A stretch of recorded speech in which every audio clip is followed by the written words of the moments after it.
Saudi அரேபியாவில் முறையான taxi ஓட்டுவதற்கான அனுமதி பெறாமல் தனியார் வாகனங்களை டாக்ஸியாக பயன்படுத்தி பயணிகளை ஏற்றிய குற்றத்திற்காக ஜூலை மாதத்தில் நாடு முழுவதும் 635 பேர் பொது போக்குவரத்து ஆணையத்தால் கைது செய்யப்பட்டுள்ளார்கள். இது ஜூன் மாதத்தில் இந்த எண்ணிக்கை 1100ஆக இருந்தது, தற்போது குறைந்துள்ளது.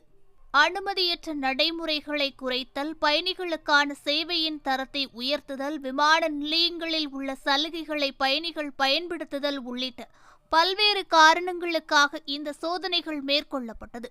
அனுமதி இல்லாமல் டாக்ஸி ஓட்டுபவர்களுக்கு 5000 ரியால் அபராதம் விதிக்கப்படும், வாகனங்கள் பறிமுதல் செய்யப்படும் என்றும் அதிகாரிகள் கூறியுள்ளார்கள்.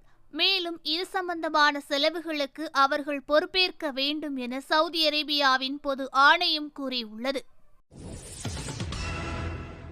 சவுதி அரேபியாவில் போதை மாத்திரைகளை நாட்டிற்குள் கடத்திய சவுதி குடிமகனுக்கு நீதிமன்றம் மரண தண்டனையை விதித்துள்ளது.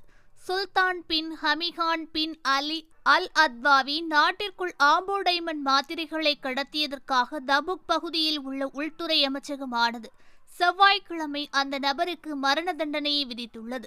இது குறித்து அதிகாரிகள் கூறுகையில், சந்தேக நபர் பாதுகாப்பு அதிகாரிகளால் கைது செய்யப்பட்டதாகவும், விசாரணையின் போது குற்றம் சாட்டப்பட்டவர் குற்றத்தை ஒப்புக்கொண்டார்.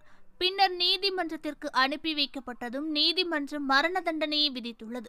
இந்த தீர்ப்பை மேல்முறையீட்டு நீதிமன்றம் மற்றும் உச்ச நீதிமன்றம் உறுதி செய்து ஷரியா சட்டத்தின்படி முடிவெடுக்கப்பட்டதாக உள்துறை அமைச்சகம் கூறியுள்ளது.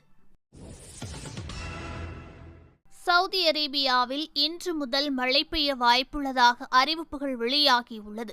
மெக்கா மற்றும் சவுதி அரேபியாவின் பல்வேறு பகுதிகளில் இன்று முதல் செவ்வாய்க்கிழமை வரை மழை பெய்ய வாய்ப்புள்ளதாக சவுதியின் சிவில் பாதுகாப்பு பொது இயக்குநரகம் கூறியுள்ளது.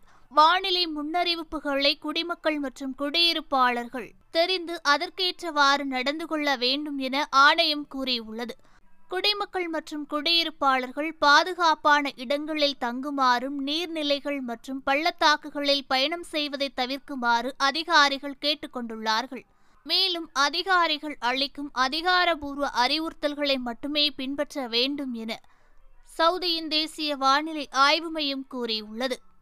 ஓகே ஃப்ரெண்ட்ஸ், இது போன்ற நியூஸ்களை உடனுக்குடன் தெரிந்து கொள்ள எங்கள் ரேஸ் தமிழ் சேனலை லைக் பண்ணுங்க, ஷேர் பண்ணுங்க, கமெண்ட் பண்ணுங்க, மறக்காம சப்ஸ்கிரைப் பண்ணுங்க.